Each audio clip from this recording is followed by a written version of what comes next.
I think you just have to be perspicacious and look at people, and there's something you can learn from absolutely everybody and just try and adapt it all. I'm not saying everybody should be clones of me. For everyone's individual, right? But there might be some things about me they find inspiring that they may adapt and take on board, and then they'll find some things from other people.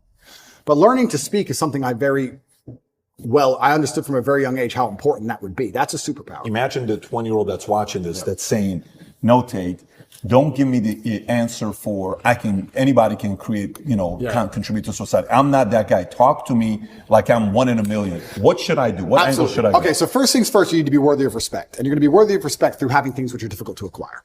So first things first, the basic things, you need to be very focused on trying to make money because people listen to you when you have money. They just do.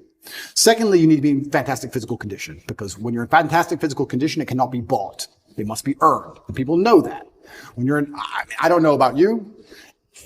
If someone walked in to sell me something and they were obese, I would not trust them the same as if they were in fantastic physical shape. Because I'd say, I don't think you have dedication and heart. I don't think there's something about you that I just wouldn't trust you the same.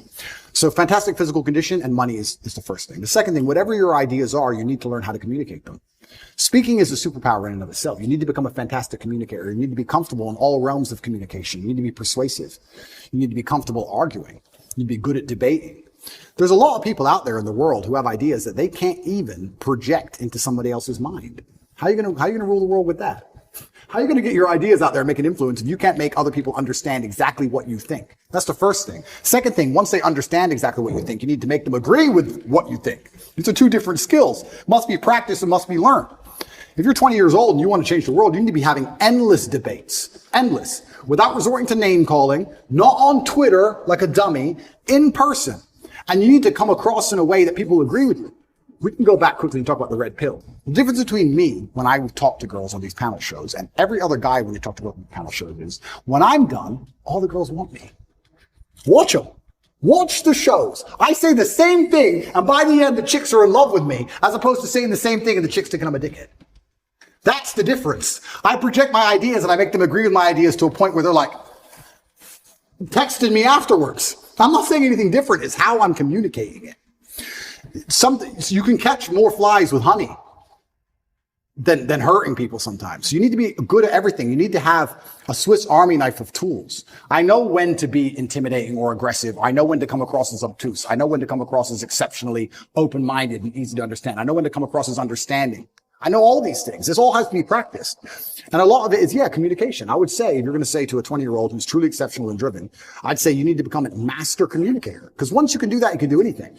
And that fixes all the other problems, right? We talk about making money. If you're a master communicator, you do fantastic in sales. You'll kill sales. You'll absolutely destroy sales if you're a master communicator. Not many people know this, but I used to sell windows. You know the old school knock on the door? Window sales. I did window sales for 2 or 3 years, and I'd say this is one of the hardest jobs you could possibly do. And I would always recommend a young man, if he has some time to waste, to go sell windows. And the reason, it's fantastic, because I'll tell you why. It's the hardest one to sell because, 1, nobody wants them. 2, they don't know who you are. And 3, even if you convince them that they need windows, after them not knowing who you are, then they go to all your competitors and then it becomes a price war. It's a nightmare. It's the hardest sales job. If you're selling a Lambo, at least they want the Lambo, right? Nobody wants glass and plastic. They already have windows. So you got to find a way to sell them these windows. How do you do that? And that's where all this master communication comes in. And it's so many subtle little things. Being a good salesman is not necessarily being a liar. It's not being a trickster. It's just understanding what's going to make the person believe and understand what you say. If I walked in and said, would you like new windows? And they essentially said, no, we don't need new windows. Our windows look fine. I would say, but what about the security aspect? While looking at their 3-year-old child. And they sit there and go, what do you mean security aspect? And then I talk about how we had the lock 5000 and their locks are easy to break. As if glass isn't glass, it's all the same anyway. And you'd end up selling windows. You have to find the triggers in people. There's another thing people don't understand about me and my message. Sometimes I sit here and I say things that piss people off because that's how you trigger people to make action.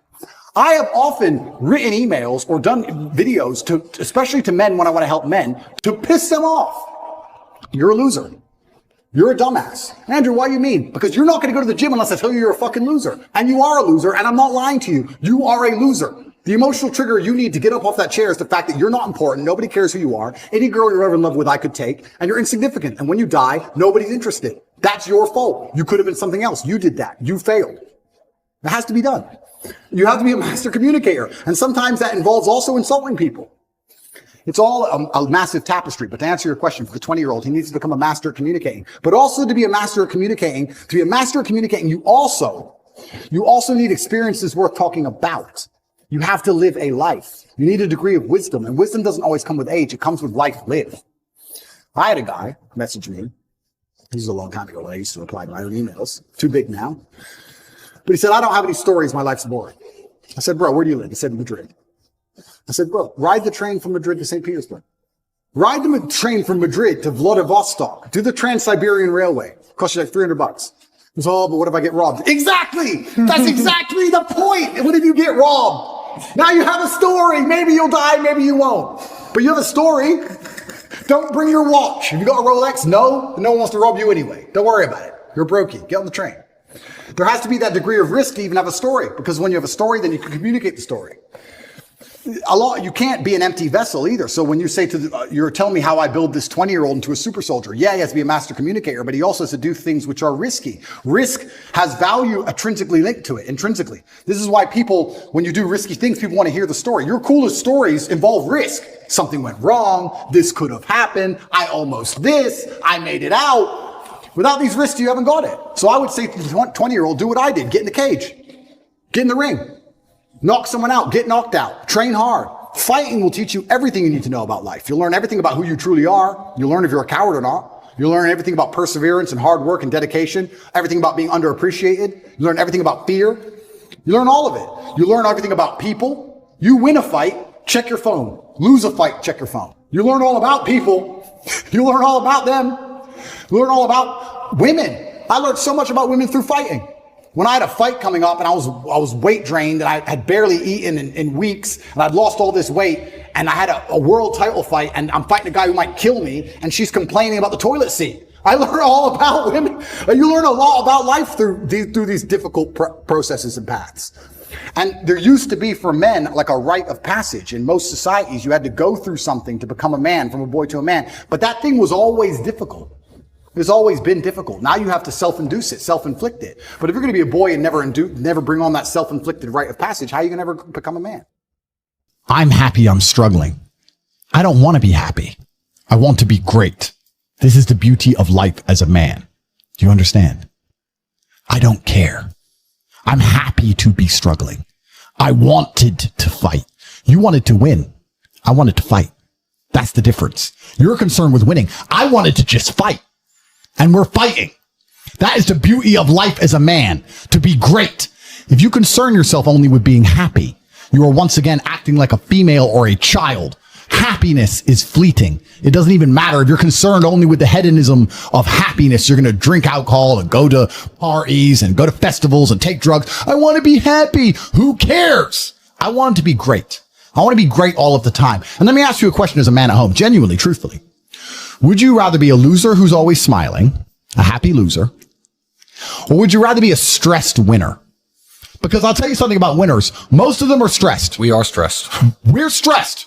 Putin is stressed. Genghis Khan was stressed when his messenger turned up after a 4-week ride with updates from the battlefront of Iran. I'm sure he was stressed by what he read. Even if it was very good, even if it all looked fantastic, he started to feel stressed. Okay, well now maybe I need to go to Iran. How long is it going to take me to get there? Maybe we need to send more horses. Maybe we need to colonize Iran. He felt stress because the beauty of life as a man is to be great. So you have to sit here and ask yourself, do you want to be a happy loser that's insignificant? Nobody knows you exist. Women don't respect you. Men don't respect you. Nobody cares if you live or die, but you get to smile all the time. Or do you want to be one of the most important people on the planet with a little bit of stress? I am brilliant because I've decided to be brilliant. And if I have to sacrifice happiness to be brilliant, then that's fine. You know what the great thing about it is? You know what's amazing what God gives, how the whole world becomes full circle? If you stop caring about being happy and you start caring instead about being great, guess what you end up being? Great. Along with great. And you know what? Yeah. Happy. You end up happy if you forget about happiness and try to become great. You will never be successful if you're concerned about being happy, so forget about it. I like to consider myself a wise old man, and I'm trying my best to encourage and instigate a revolution amongst the youth where men take absolute self-accountability and they believe in themselves and they take responsibility for absolutely everything. As a man, you are most formidable if everything is your fault. If it rains outside and you get wet, that is still your fault. Can you control the rain? No. Could you have brought an umbrella? Yes. You need to blame yourself for all things, the good and the bad. And by doing this, you take absolute self-accountability, which allows you to build a mental model in which you will find solutions. 1, 2, avoid trouble, because you know that anything bad happens to you is your fault. And 3, be the most fearsome competitor possible, because we're living in a very competitive world nowadays amongst the elites. The people who understand that you're living inside of a fish tank are trying very hard to get out. And you have to make sure that you can outrun some of them if you want to escape. It's an age-old adage. If a bear is chasing a group of people, you do not have to be the fastest one. You just have to be faster than the slowest. The slowest person is going to die. So as long as you're ahead of the majority of people, you stand a very good chance of avoiding slavery. Being a powerful man isn't always about furious anger and instilling fear. As enemies attempt to attack your energy and lower your vibration, understand this. Power is untouchable. Power may notice, but it doesn't care. Sometimes power is simply not giving a fuck.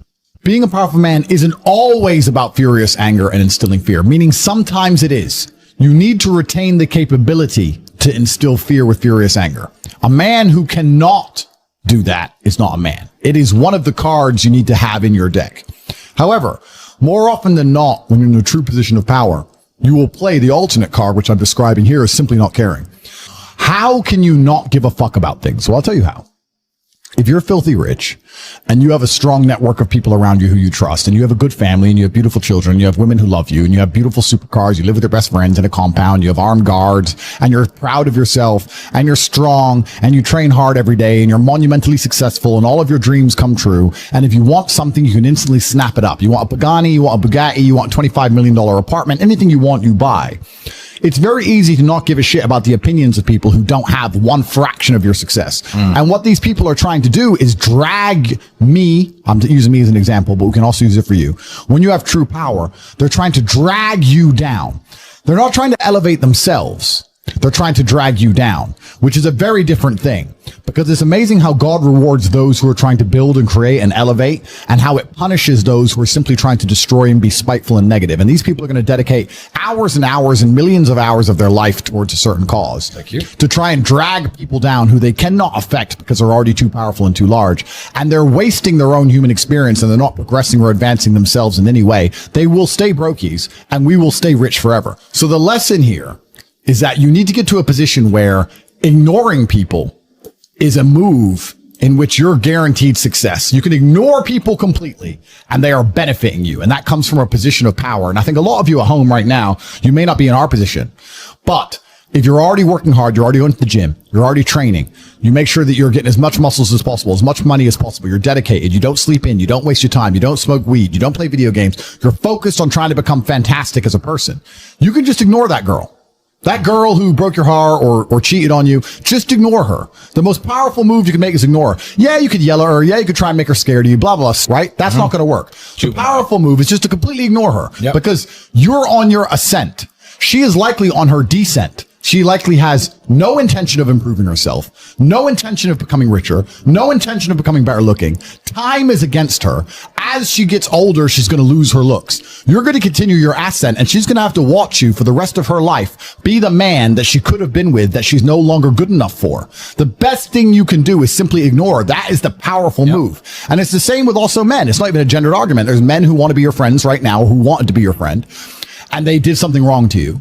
And if you're on the right path doing the right things, karma, God, the universe, whatever you want to call it, is going to teach them a lesson for simply failing to be a good person to you while they had the chance. But when you have a whole bunch of money, you take care of the people you love. And that's the masculine prerogative. And even my brother and I, anyone who's been loyal to us, who's on our team, we monumentally reward.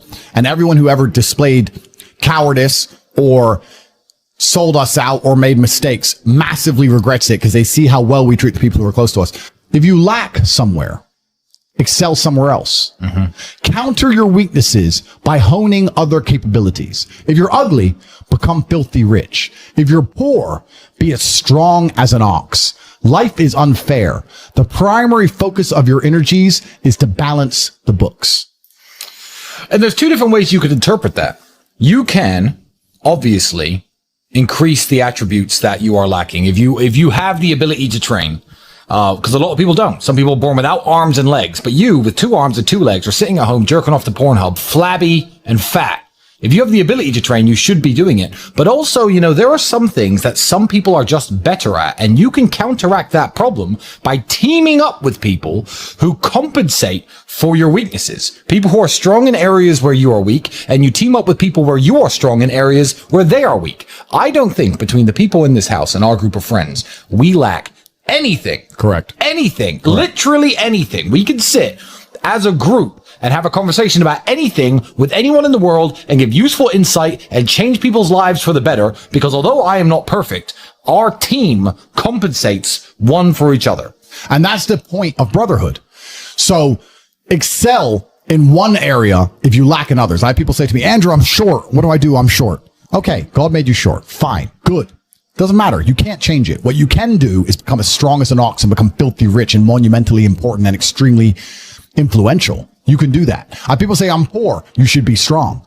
Oh, I'm strong, but I don't have any money. Okay, then teach others to be strong. Yes. There's always a way you can take your advantages and use them. And by teaming up with other men, other people, you can build a team in which there are no weaknesses. So if you have a disadvantage, you also have somewhere God has given you a distinct advantage over others. And it is your duty to excel in that realm. It is your duty to become so monumentally influential and powerful within that specific criteria in which you have the capability to be brilliant, that your weaknesses no longer appear because they can be simply overshadowed by your network or overshadowed by your absolute competence. By constructing the correct mindset, you can be in the exact same scenario you're currently in, living the exact same life with a different mental model in which you view the world, and you will not only feel more powerful, you will be more powerful. You'll achieve more amazing things. You will be greater. You will be happier with the same car, the same woman, the same house, the same income, the same everything. But your mind changes the lens in which you view the world.